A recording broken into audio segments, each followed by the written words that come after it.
देश विदेशातील चित्रपटातील लोकेशन्स आपल्याला नेहमीच आवडतात आणि त्या ठिकाणी जाऊन प्रत्यक्ष भेट द्यावी हा मोह होतो आणि ही लोकेशन्स कधी निवडली जातात, त्यामागची तयारी कशी असते, कोणत्या गोष्टी बघितल्या जातात या क्षेत्राची माहिती bollylands.com चे सर्वे शशांक माने सांगतायत, ती ऐकूया। आमचा कॉन्सेप्ट असा आहे की एक्सप्लोर्ड लोकेशन म्हणजे जे शूट झालं आहे आणि अनएक्सप्लोर्ड लोकेशन म्हणजे शूट होऊ शकतं।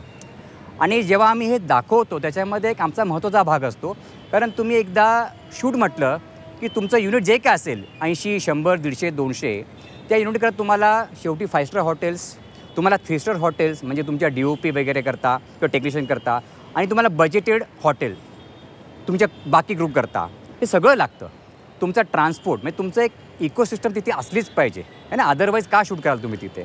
तर हे सगळं आम्ही त्या आमच्या बॉलिवूडच्या एक्सपोर्टमध्ये एक्सप्लेन करतो आणि त्यामुळे डेफिनेटली हे एक असं माध्यम झालं आहे की लोकांना म्हणजे तुम्ही जर एखादा प्रोजेक्ट बनवताय आणि तुम्ही आमचा एक एपिसोड पाहिला तर तुम्हाला बराच फायदा होऊ शकतो। आणि समजा एखाद्या एपिसोड आमचं शूट झालेलं नसेल, आता जसं आम्ही असं म्हणू शकतो की आम्हाला US शूट करायचं आहे, स्वित्झर्लंड शूट करायचं आहे।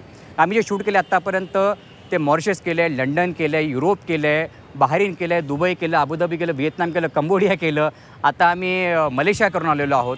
तर बऱ्याचशा कंट्रीज झाल्या आहेत, ओके। पण अजून बऱ्याच बाकी आहेत। आपले 195 कंट्रीज पकडल्या म्हणजे जवळजवळ, त्याच्यामध्ये आमच्या रिसर्चप्रमाणे 95 कंट्रीजमध्ये तुम्ही शूट करू शकता जाऊन। म्हणजे तुम्हाला तिथे टुरिझम बोर्ड्स आहेत व्यवस्थित, तुम्हाला जाता येतं, तुम्हाला तिथे वेलकम होऊ शकतं, ह्या सगळ्या गोष्टी आहेत।